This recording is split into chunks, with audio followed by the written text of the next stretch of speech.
வணக்கம் நண்பர்களே. இன்றைக்கி நம்ம ஒரு பைப்பான் ஒன்று ஹோம் தியேட்டருக்கு யூஸ் பண்ணுற ஸ்பீக்கர் ப்ரொடெக்ஷன் போர்டை பற்றி இன்றைக்கி பார்ப்போம். இந்த போர்டை தான் நான் என்னோடய ஆம்பிளிஃபையர் எல்லாத்துக்கும் யூஸ் பண்ணுறேன். இந்த போர்டு வந்து நல்லா இருக்குது. அதே மாதிரி இது வந்து டிரான்ஸ்ட் போட்ட டைப். இது இப்போ மார்க்கெட்டில் பார்த்திங்கன்னா ஐசி போட்ட டைப்பு கிடைக்குது. அதில் பார்த்திங்கன்னா ஸ்பீக்கர் ப்ரொடெக்ஷன்லேயே சிலது வந்து ஸ்பீக்கர் டிலே போர்டு தான் கிடைக்குது மேக்ஸிமம். அது வாங்கி போட்டிங்கன்னா ஏதாவது ஸ்பீக்கர் ஆன் ஆகும்போது லேட்டாக ஆன் ஆகிற ஃபங்க்ஷன் மட்டும் தான் இருக்கும்.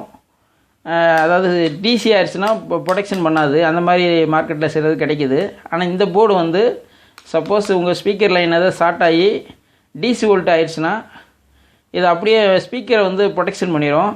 இந்த போர்டு நல்லா இருக்குது. இந்த போர்டு வந்து ஜேஜே சரவுண்ட்ஸு, பீடெக்கு இந்த மாதிரி மற்ற கம்பெனியில் கிடைக்கிது. இந்த போர்டை நீங்கள் பார்த்து யூஸ் பண்ணுங்கள். இதோட ஃபங்க்ஷன் பற்றி இப்போ நான் சொல்கிறேன். இது என்னென்ன எப்படி யூஸ் பண்ணுறதுன்னு சொல்கிறேன். ஃபஸ்ட்டு இந்த போர்டில் எனக்கு பார்த்தீங்கன்னா இது இன்புட் வந்து டிசி 24 வோல்ட்டு கொடுக்கலாம். இது 24 வோல்ட்டு மட்டும் கிடையாது, இதுக்கு மேலே 30 வோல்ட்டு 40 வோல்ட்டு கூட கொடுக்கலாம். ஏன்னா எவ்வளோ கொடுத்தாலுமே இந்த ரெகுலேட்டரு ஐசி வந்து 24 வோல்ட்டு 78 24 ரெகுலேட்டர் ஐசி போட்டிருக்கோம். இதிலேருந்து அவுட்புட் ஆகும்போது 24 வோல்ட்டு தான் அவுட் ஆகும். அதனால் நீங்கள் இன்புட்டில் வந்து 45 வோல்ட்டு கூட கொடுக்கலாம், ஒன்றும் ஆகாது, பிரச்சனை இல்லை. அடுத்தது பார்த்திங்கன்னா இருங்க, ஏசி சென்ஸுன்னு இருக்குது பாருங்கள்.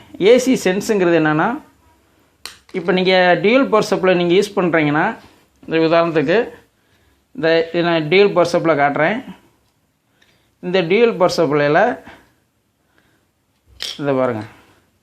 இப்போ நம்ம டிரான்ஸ்ஃபார்மர்லேருந்து ஏசி வோல்ட்டு 24 கொடுப்போம்ல, இங்கே 24, இங்கே 24, இங்கே நடு சென்ட்ரு கொடுப்போம்ல 0. இப்போ வந்து இந்த 2 ஏசி இன்புட் கொடுக்குறோம் பாருங்க, 24 கொடுக்குறோமா. இதை 2லேருந்து 2 வயரை எடுத்துகிட்டு போய் இந்த பாருங்க ஏசி சென்ஸ்ன்னு இருக்கு பாருங்கள், அந்த இடத்துல கொடுத்துடணும். அதே மாதிரி பார்த்திங்கன்னா இதில் வந்து இப்போ 6 ஸ்பீக்கருக்கு இன்புட்டு அவுட்டு கொடுக்குற மாதிரி ரிலே இருக்குது பாருங்கள்.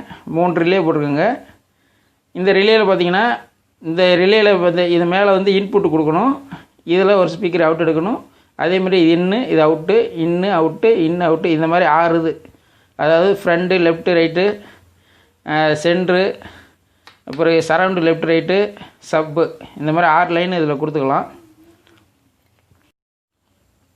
உதாரணத்துக்கு இப்போ இந்த ஒரு ஸ்பீக்கர் இங்கே இன்புட் கொடுக்குறோம்ல, இதில் ஏதாவது ஒரு ஷார்ட்டுன்னு வச்சுக்கோங்க. இப்போ வந்து ஷார்ட் ஆனோன்னா இங்கே டிசி வந்து நிற்கும்போது இந்த ரெசிஸ்டன்ஸ் ஒன்று போட்டிருக்காங்க பாருங்கள். அதாவது 22K போட்டிருப்பாங்க.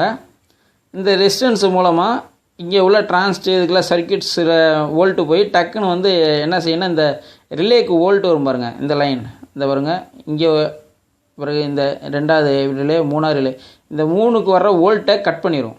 அப்போ வந்து உங்களுக்கு வந்து டக்குன்னு ரிலே வந்து இங்கேருந்து இங்கே கான்டெக்ட் ஆகாது, ரிலீஸ் ஆகிரும். அப்போ வந்து உங்களுக்கு ஸ்பீக்கர் வந்து ப்ரொடெக்ஷன் சேஃப்டி ஆகிரும், ஸ்பீக்கர் வந்து பிரச்சனையும் இருக்காது. இது இந்த சேனலுக்கு மட்டும் இல்லை, எல்லா சேனலுக்குமே அந்த ரெசிஸ்டன்ஸ் போட்டிருப்பாங்க பாருங்கள். எந்த லைன் ஸ்டார்ட் ஆனாலுமே இந்த 6 சேனலுமே கட்டப் ஆயிரும். அதுதான் இந்த போர்டில் ஒரு ஸ்பெஷாலிட்டி. இந்த போர்டு நல்லாயிருக்கு. உங்களுக்கு இந்த வீடியோ உங்களுக்கு பிடிச்சிருக்குன்னு நினைக்கிறேன். பிடிச்சிருந்தால் லைக் பண்ணுங்கள் நண்பர்களே, நண்பர்களுக்கு ஷேர் பண்ணுங்கள். புதிய நண்பர்கள் நம்ம சேனலை பார்க்குறீங்கன்னா தயவுசெய்து சப்ஸ்கிரைப் பண்ணுங்கள். இது மாதிரி இப்போ எலக்ட்ரானிக்ஸ் சம்மந்தப்பட்ட வீடியோஸ்லாம் நான் அதிகமாக போடலான்னு இருக்கேன்.